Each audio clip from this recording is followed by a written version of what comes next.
Huwag dito. Baka may makakita sa atin. Di ba you promised me you'll give me something special I won't forget? I know. Pero huwag dito. Umuwi tayo. Come on, let's go. No, dito na. Kung hindi mo tutuparin yung promise mo sa akin na you'll give me something special, ako na ang gagawa. Right now.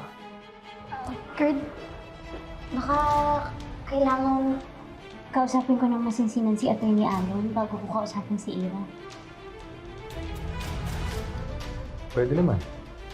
Ikaw bahala, basta ako, sasamahan kita. Puntahan natin siya.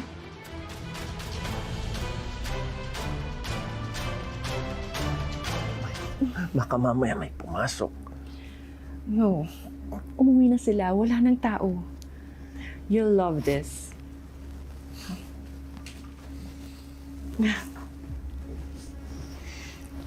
Just sit back and enjoy. Sabrina. Boy. Sabrina. Ay!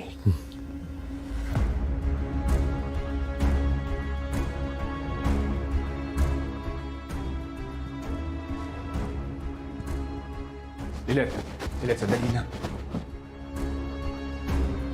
Sigurado ka ba na ito yung tamang oras para kausapin si Atty. Alon?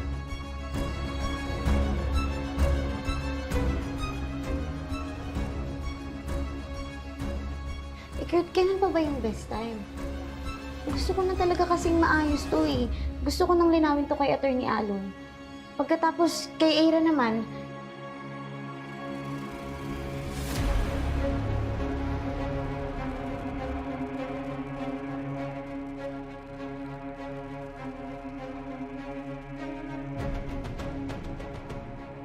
hindi ko na to pwedeng ipagpaliban. Kaya sige na, tara na. Atty. Alon?